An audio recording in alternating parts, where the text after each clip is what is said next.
I'm Liz Hoffman. My husband Brent and I are ACF Global staff serving here in Prague, Czech Republic. This summer, we took an online intensive course called Second Language Acquisition, and the class was really geared to help people become better language learners. We are currently studying the Czech language intensively, and this class gave us a lot of really great tools and strategies and paradigms for language learning. One of those tools was a computer software program called Audacity. And Audacity allows you to take an audio recording, and maybe it's not that great. Maybe the sound quality is not really great. And run it through the program, make some changes, and by the end you have this great recording that you can listen to. It's really helpful with language learning. We've asked our Czech friends to say words and phrases. We've run it through Audacity, and then we can play these over and over again to help us with proper Czech pronunciation. I was thinking how amazing it is that there's this kind of program that can take something that's not so great and make it into something that's useful and practical. And it's this transformation of something that's really wonderful that you can use. And it reminded me of Romans 12:2 and what God does, what he wants to do in our lives. And it says, "Do not conform any longer to the pattern of this world, but be transformed by the renewing of your mind." Renewing of our mind is a cooperative process with God. We have to be open to him changing us, and then he does the work. He transforms our mind, our heart, our emotions, our thoughts, our lives. And so thinking about this verse and thinking about this software program, I want to share some tools that we learned from the software program that also have spiritual applications. So the first one is noise reduction, and that is where you get rid of excess background noise that could be static or distortions, dogs barking, traffic, might be recording in a room where there's an echo, and you're getting rid of that excess noise so that you can focus on the recording and what's being said. And there's a spiritual application here. Cutting out noise and distraction in our life that gets in the way of us hearing our Father's voice. Sometimes our lives are so cluttered with things that it's really hard for us to hear God's voice.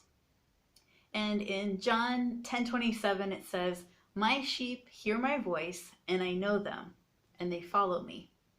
So if we get rid of that excess noise, then we can hear our Father's voice better. So a question that I have for you is, what noise or distractions have you allowed into your life that you need to reduce? The second thing I want to share with you is a tool called Amplify. And Amplify is when you take something quiet and you make it louder. You turn up the volume. And I think sometimes God wants to show us something, maybe something in his word, maybe it's in his word, it's also in a sermon, it's kind of everywhere we look, and we don't pause long enough to really listen to him. Sometimes we have selective listening. We hear part of it, but not all of it. We don't really focus on it too much. Maybe we've got God's voice turned down, so we're not really getting the full picture of it.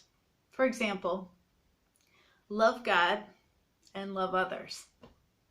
And then we're like, check, I've got that, I'm doing it, nailed it. I love God, absolutely. I love others, absolutely.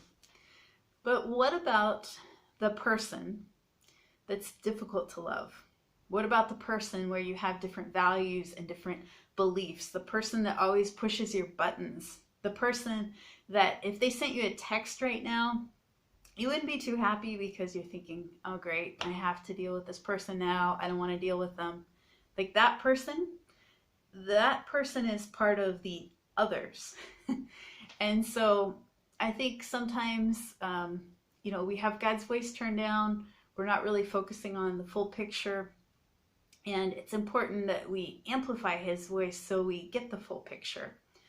Pastor Brian had a Facebook post earlier this year where he was saying that before every meeting, every sermon, and every decision he makes, he asks himself the question, do I love these people?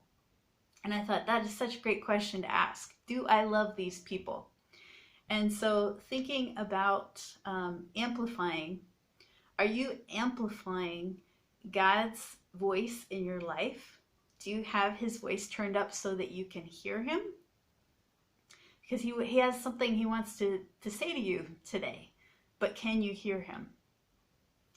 In closing, I want you to think about one area of your life where you need to reduce the noise or cut out the clutter so that you can hear what God wants to say to you this day.